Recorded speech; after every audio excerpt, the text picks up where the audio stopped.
Well, after reviewing a sports game, I get to come back to another racing game, as if I haven't covered enough racing games so far. Going back to my favorite console, the PS2, with IHRA Motorsport Drag Racing 2. So starting this game up, it just feels like a typical drag racing game. Big whoop. But here's the thing, it was developed by Bethesda. Yeah, that Bethesda. Which is crazy to think considering their work on the Elder Scrolls games, and yet they have this little drag racing game on their resume also. This game actually has a wide selection of vehicles to choose from, and you can customize them also, swapping engines, doing other performance changes. I drive an S10, so I'll go for that. The first thing I noticed when entering a race, the control schemes are just one of the most bizarre, worst setups I've ever come across. It's truly baffling. How do you hit the gas? X? Nope. R1 or R2? Nope. Up on the D-pad? Nope. Any of the buttons on the controller? No. None of the buttons do. Okay, so that just leaves us with the analog sticks. So the left stick is always for steering and controlling the character, so the right stick is for the gas and the brakes, right? No. It is the left stick. The left stick controls the gas, which also controls the steering. I get it, it's a drag racing game, so you're always going straight ahead, but sometimes the analog stick isn't 100% at the top and it steers me to the side. It deliberately makes it harder to go perfectly straight.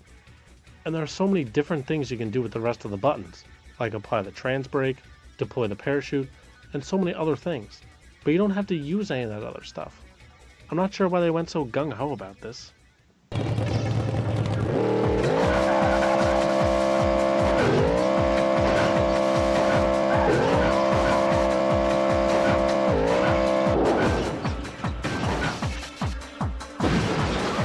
What? Why are the physics so broken? It's just supposed to be a basic drag racing game and they can't even get that right. Even not warming up the tires and doing the drag race anyway is a challenge too. The tires have like super grip and just launch the vehicle all over the place. Holy shit, this is ridiculous. Look at the spins I can get with this thing. It's worse than the spinning in Destruction Derby. Did anybody beta test this game? Did it even make it to the beta? Is this at the alpha stage? I'm just truly baffled. The car customization is kinda cool. Like I said before, you have a surprisingly large group of cars you can choose from, and you can go to insane levels to adjust the performance of your car. You can change the engine size, number of cylinders, gear ratios, parts. Like I said, pretty crazy levels. Only one thing wrong though, every time I try to make something crazy it just dies on the line. I wanted to make this monster-sized 9-cylinder engine, and it didn't even make it down the strip. Okay, that's not really a positive. Well, there is a season mode where you can race through a bunch of season races to compete for first place. Are there any unlockables? No. Can you do it for multiple seasons? No. They don't even make you start with a slow car and build your way up. You can just start with the fastest car there is.